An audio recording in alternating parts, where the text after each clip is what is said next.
So this is where I just want to make sure you take any notes that you need, because this is the part of training that you're going to lead. And I'm going to try and wrap this up in 7 minutes, because we got started at about 12:50. And so learn to be a peer partner.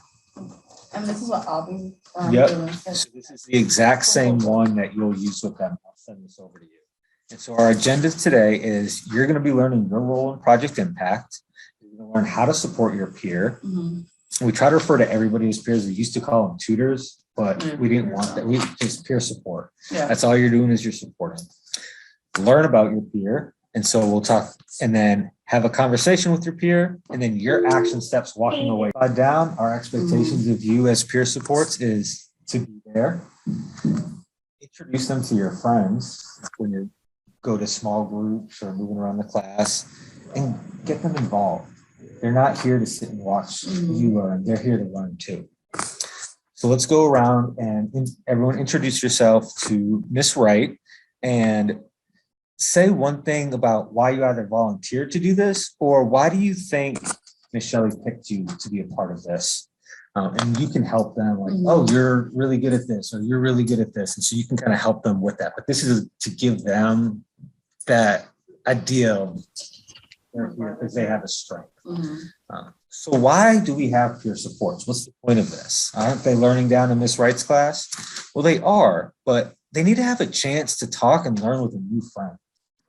They have 6 kids that they may go through almost all their elementary school with. You switch classes, you have 25 kids in you. You have lots of people you have a chance to make friends with.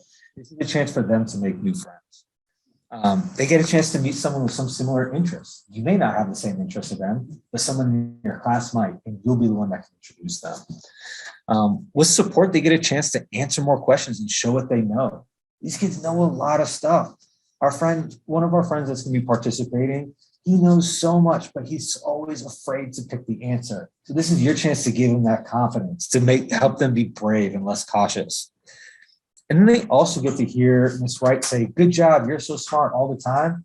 But if Miss Shelley says you're smart versus if your friend over there says you're smart, which one do you want to tell people about? Which one are you going to hold on to? It's when your friend says something, when a peer says something. So they finally get to hear it from a peer instead of just the adult in the room all the time. So your support goals are learn about what they like and introduce them to the other classmates that might like the same things. Now we're just expanding on some of those things that we covered quickly. Have a conversation with your peer classmate. They may not provide as much, and it might be a little bit of a one-sided conversation at the beginning.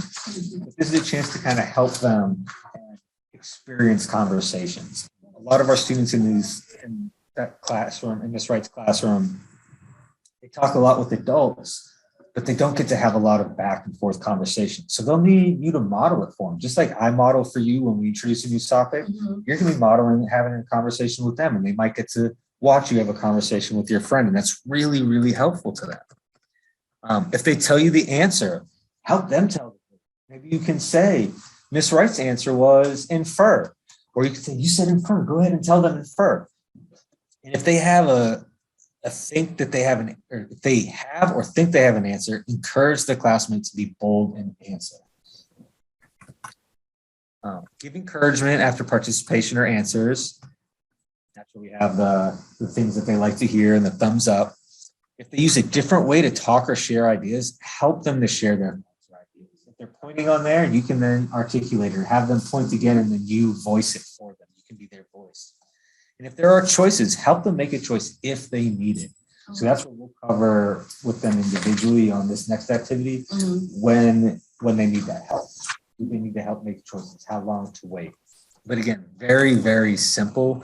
And it's more about just giving them the respect of their learners as well. So this slide is one that we felt that we had to just have here to make sure that we're covering all our bases, but reminder that respect is positive feelings and actions towards a person, treating someone with kindness, avoiding doing something that will hurt a person physically or their feelings. You all show respect in here. I know you all show respect. I'm very proud of the respect you show each other.